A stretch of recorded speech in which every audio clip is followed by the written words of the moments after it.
Welcome to In My Feelings, a safe space to talk all things NBA. I'm your host, Big Waz. Let's go. All right, ladies and gentlemen, we got to give a big In My Feelings welcome to my brother, my partner, Adam Mares. Man, or should I say Mares? Hey, man, put some flair on it.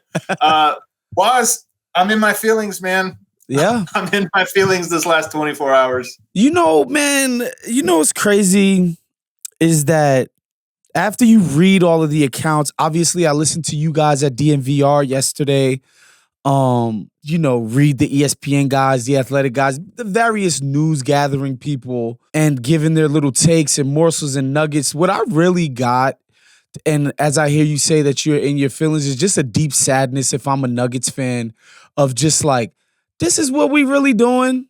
We got one of the greatest players in the history of our sport. Like, this guy is such a joy to watch, and we can't get it together. Everybody get on lockstep to support this talent and to support this era that we've stumbled into. Like, that's what I felt the sadness for. Like, golly, guys, like, we couldn't make this better. Yeah, that's it. Because the truth is, I think it's probably the right move. The timing of it's weird. The playoffs start in a couple days, so the timing is weird, but yeah, it's a weird sadness. I think you're right to recognize sadness as the default thing because this has been a fun ride. The Jokic era started with the Malone era. They were tied. They arrived on the same day. So it's been one story that's been a great story, and it feels like part of that story is now different. Like it's a different story, not just a different chapter, but like a different volume of the series. So that part feels sad, but at the same time, it also feels inevitable. It feels like the team had to do what they did. The timing, I don't know, but the end result is I think not a surprise. So that was one of the things that stayed with me, listening to you guys talk about it. And you guys are literally every day with this. You guys are obviously in Denver. Like, this thing is so close to what you guys do, even as a business.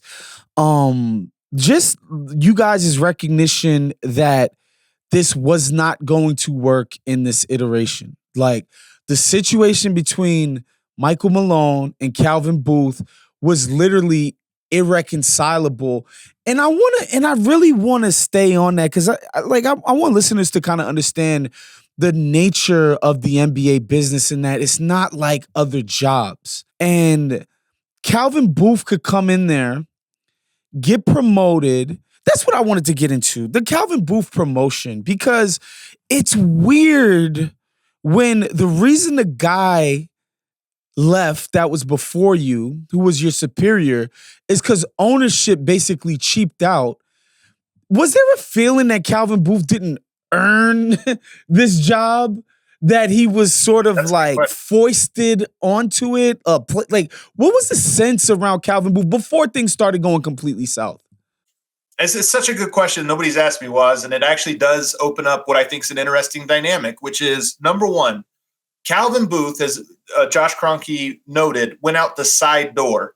You know, they have operated, for all the Kroenke's flaws, they do operate in this almost like tight-knit, everybody uses family, but they almost operate that way. And Josh Kroenke came out and said, we gave you the choice of taking a 3-year extension when you signed or a 5-year. You took the long one, and now halfway through it, you're seeing an opportunity to go somewhere else. And I think to Minnesota for more money. So this is what they were saying about Connolly.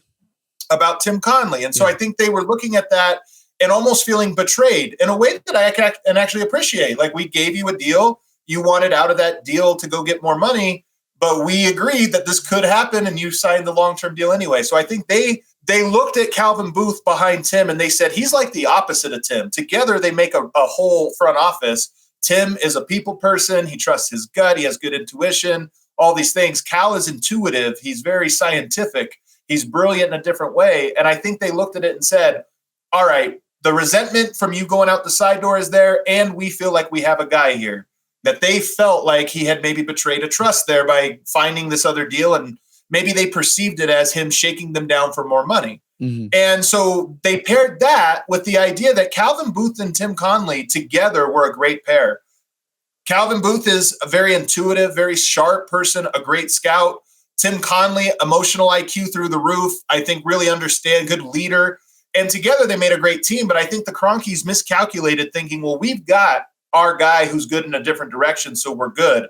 And when they let Tim Conley go, I think what they have discovered is that they lost a piece of the puzzle that they did not replace. And so over the years, the emotion of the building, of the organization deteriorated, and there was no one there to kind of pick it up. Yeah, and the reason why I asked this is because if you're Mike Malone, you're already in there. This guy was in the organization, but you didn't answer to Calvin Booth before. You feel like you've had a huge hand in building this thing into something that's like, yo, we barely lost to the Lakers in the bubble. We got hurt, but we've basically been giving people hell since I got here. And now this guy comes in who, again, he didn't ascend to this job. Tim Connolly left for paper. And it's not hard to view the Calvin Booth hire as you were a very cheap alternative. Okay? So there's like it's almost like, you know, when the president gets nominated, gets elected, sorry, and then all of his like sort of like subordinates, they're like, well, we got a mandate to do everything. It doesn't feel like Calvin Booth came in with a mandate. If you're Michael Malone, like it doesn't feel like this guy is somebody you should be giving the ultimate deference to. So I think we can go even deeper than that and look at it and say the Kroenkes won a championship with the Colorado Avalanche in 2022. I think they won with the Rams in 2021, and now the Nuggets in 2023. So they're feeling themselves. Like, we know what we're doing. Every decision we make is good. Michael Malone wins a championship and becomes the Lakers' daddy. He's at the parade. The whole city is cheering for him louder than anyone else. He's sitting there going, I'm the coach that won the first title in city history, and everybody loves me. And I think Calvin Booth looks at it and says, my first year on the job, I brought in KCP and Bruce Brown, and we won a championship. So I think all three pillars of the leadership of the Nuggets organization is feeling themselves and not necessarily recognizing the way all three of them contributed to that in a certain way. So you get an ego boost from three people with a good-sized ego, and conflicts arise. So I'm glad you mentioned the other franchises the Kroenkes own, because I think that plays a central role in how everything unfolded. The Avalanche, the Rams, the Arsenal, shout to Declan Rice, by the way, that was insane, and the Nuggets. And so their attentions are obviously being pulled in certain directions. And I bring that up because I'm sorry, but like, I can't think of an organization that's actually functional where the GM can hire a freaking shooting coach and the head coach can say, get the fuck out of my building. Like that can't happen in, Miami. That can't happen in Boston. That can't happen in OKC. That just can't happen in places that we consider to be hyper competent. I feel like that's on the ownership. Like, if you're not heavily involved, that's how these things can kind of slip through the cracks, communication-wise. I think there's no question that should not happen in a healthy organization, and that where does the buck start or stop? If you have coaches, and look, how many coaches in the NBA are hotheads? 90% of them, right? Yes. They all think they're the best. They all think they're geniuses. That's standard operating procedure for an NBA coach. GMs oftentimes will think that they have a bigger perspective, like we have a certain power. So ownership really does become leadership in this way of like, hey, we need to make sure we maintain the balance. To your point, nobody in sports is as fully stretched thin as the Kroenkes. And on top of that, something most people don't know, the Kroenkes are rebuilding the city of Denver. They own an enormous portion of real estate here and have a 30-year real estate plan that is going to change the city in ways that you talk about the historic people who shaped the city. The Kroenkes are doing that. They have a project bigger than all of their individual sports on top of the many different sports in different cities and countries that they manage. So there's no question, in my opinion, that I look at the Kroenkes here and say, this conflict in the last 2 years coming up short is in many ways a direct result of your inability to manage this the way it needs to be managed. So I want to get your opinion too about the sort of like, because this seems so extreme, and it seems like it's a little bit less so because of what's already happened to Taylor Jenkins, which again, that was extreme. I think that was a mistake as well. Like, I don't understand the reading of doing a late season firing like this and like, oh, we're going to be better in the playoffs for this. I find that very hard to believe.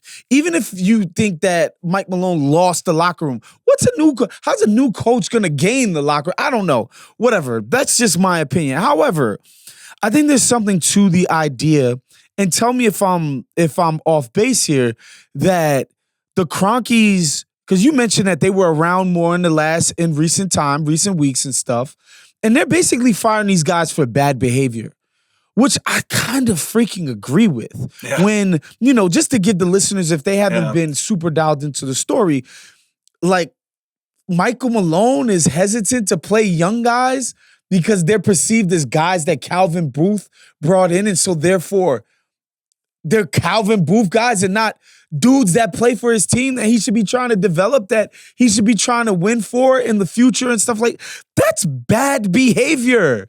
That's fireable behavior, in my opinion. Yeah.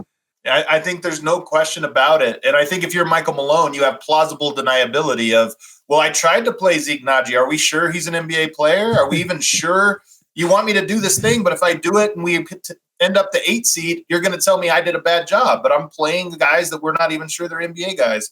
So he had plausible deniability, but I think at the same time, it was obvious to me in my observations of like, no, it's clear that his decision-making is impacted by this rift that he has with Calvin Booth. And by the way, it probably worked both directions. There are ways Calvin Booth, I think, dug his heels in. Why is Justin Holiday not on the roster this year? Don't give Malone an option.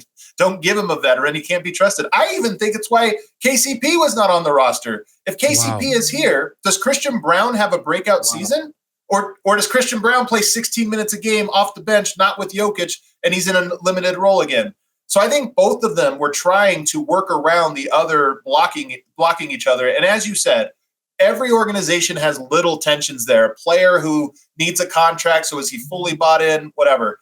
But the Booth-Malone split was so far beyond the line of what you can overcome that I think the Kroenkes were here for the last 2 months and said, yeah, that's not fixable. I got to talk about the big man, because when I was in Denver and we were hanging out and I remember asking you specifically about Jokic and Mike Malone. And I was like, is he good with Mike Malone? He's like, yeah, he's good with Mike Malone, but Mike Malone's no better in with him than you've named some random Nuggets player. Like, Jokic is good with everybody, right? Like, this is not, he's not this kind of like hard to connect with, especially on this level of professionalism and team building as some of our more mercurial superstars. Like, where does he fit in this dysfunction going forward?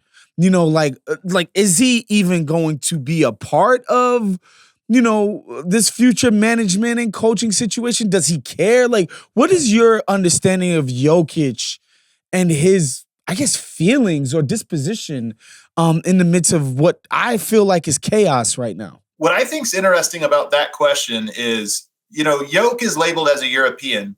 He's Serbian. He's Eastern Europe. We gotta. Spain.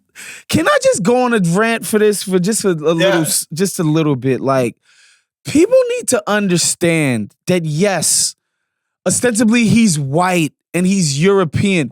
These people have nothing in common with Spaniards or Irishmen. Exactly. They don't. These are not the same people. These are hard scrabble people. These people getting it out the mud. I'm sorry, man. I've been to Spain. It's nice as hell. That's not Serbia. But I even mean more importantly, culturally, Serbia is the old world, Eastern European, and they have, in my experience, and again, I've been there, made the documentary on their culture and how it weaves with basketball. They're a lot more hierarchical. The coach is the boss. The coaches are tough on their players. They can tell them whatever they want, kick a guy out of practice, whatever. And I think Jokic, who's a very traditional Serbian, his soul is very traditionally Serbian. I think he looks at those things and thinks players ascend based on their ability to be part of the team, not by tenure, not by charisma, not by all these things that I think in America we almost take for granted, that the charismatic guy who's been there a long time is the leader of the team. Jokic, it's not that way. And so I think with Jokic, while I think that the ownership group must know how he felt about Malone being fired and felt comfortable enough that wouldn't piss him off, I also don't think he believes it's his job to say that, to say like, yes, we need a different coach. The coach is the coach. It's a force of nature of which I have to operate around. I think that's more or less his perspective on it, as opposed to that's a piece that I need to make sure we get right. Yeah, and I love that you like sort of explained it that way, because I think it is very American. I know me, like, I think about the people that I work with, and just like, if somebody asks me if somebody that I work with every day should get fired, I'd absolutely be like, no, right? Like, obviously my job is different from Nikola Jokic's, but like, it's just hard for me to envision being like, look, that's not my department, y'all. I get paid to come in here, drop triple doubles, historic player efficiency ratings, be the most unselfish superstar maybe ever, maybe at least since Magic Johnson, and go home. And I think that's an interesting way to look at it, man. And because you are so, basically you're so knowledgeable about the thinking and the processes that happen within the Nuggets, what do you think they're going to do ultimately in terms of who they want to bring in, the kind of guy that, like, are they going to try? Like, it doesn't feel like, I remember when Masai Ujiri was on the market and he basically created some like insane bidding war. It feels like that's not the kind of thing the Nuggets would ever get themselves involved with. So, like, what kind of GM will they look to bring in, and what kind of coach? This is the biggest and most interesting test of the Kroenke era across all of their sports, because they have a Jokic. He's the best athlete they've ever had in any of their teams, and they've had some good ones. And now you're not at a point where you can go cheap. Their MO is that we can find the cheap option here, the cheap option there. Players matter, but all this other stuff doesn't. You can't bring in somebody that, one, Jokic doesn't approve. I think you want to consult with him and just say, hey, what type of coach? If you don't want to pick the guy, what things do you think are most important that we look for in a coach? But number two, a lot of your great GMs and coaches in the modern NBA are first-timers, but a lot of your worst ones are first-timers. Yeah. Can you go and take that risk if you have Jokic at age 30? There's no runway. You can't have 2 years for this guy to figure it out, and maybe he grows. You need to win next year. You need to build a roster that can win next year. So I think that this is a big test, because I think they're going to have to spend more than they're comfortable with, and they're going to probably bring in somebody that's a little bit more experienced. On the management side, Jokic has gone 10 seasons and never played with another all-star. I think they're going to look for somebody that says, get us an all-star on this roster. We're not building one anymore. Find us one available. Is it Kevin Durant? Is it Giannis? Bring in somebody whose skill set is acquiring that. That's a unique skill set. It's not all of front office work. I think they're going to try to find somebody that can pull that off more than anything. Wow, that's quite amazing. And again, like, as you know, I'm just a deep admirer of Nikola Jokic. When you think of the fact that, look, as great as Jamal Murray has been in certain playoff moments, he's never put together an all-star season. Like, there's never been a season where you could look at the Western Conference guard rotation in the all-star game and be like, oh, Jamal Murray was certainly way better than that guy. That's never happened. Michael Porter Jr., look, I've been trading him for 3 years. I get it. He's made incremental improvements. He's better than he used to be. I think he's overpaid for what he does. I'm sorry. That's it. That's just me. I know Adam is like always got to be the sunny guy about no, that's everybody.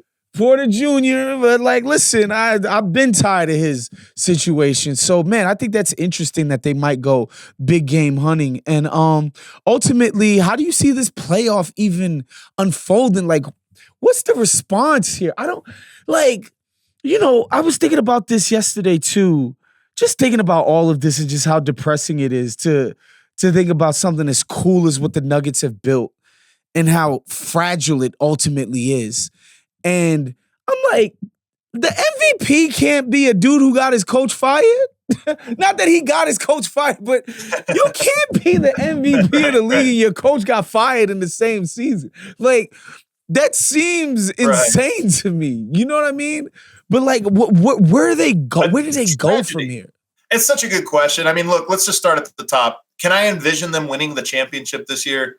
Not really. Anything is possible at sports, but come on, fire your coach 3 games to go, and then you go on a run that wins the title. Just seems too far-fetched. But the Nuggets are not a first-round exit caliber team. They have the ability to be better than that, to contend for the conference finals, maybe even the finals. And, so I'm curious. We're taping this before the first game, which is tonight in Sacramento. To me, a perfect game for us to gauge which way this is going to break. Denver could get blown out by 30 tonight. I would not be surprised. They could win by 30 tonight and play inspired. I would not be surprised.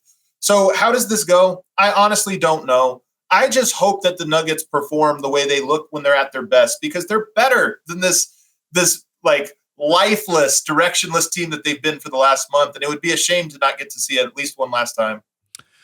I'm gonna get you out of here on this, man. When you think about the Michael Malone era in Denver, what are you ultimately going to be thinking about? Phenomenal coach, even better character. And I don't mean his personal character. I mean, he is a character. He's a hilarious guy. He is such a personality. And at the end of the day, when you think back to your favorite athletes or coaches of a city, often they have a personality that you were drawn to, that you remember. And I'll always go back. I mean, obviously, he's the winningest coach in franchise history, and he won a championship, which no one else had done or really come close to. But what I'll remember is back in, I believe, 2018, when the Nuggets were still ascending, still the young pup team, and the Lakers, who, by the way, have owned the Denver Nuggets for 50 years. The Lakers have been the team to put them to sleep whenever they had a moderately good team. And he came in here and said, hey, we don't mind that there's all these Lakers fans here. Just take that L on the way out. And that was the bravado he always carried, was, I know for 50 years, everybody in Denver has been afraid of LA, been afraid of whatever's coming, and had this mentality of, oh, woe is us. Michael Malone brought the F those guys. We're bad too. We can take it to you.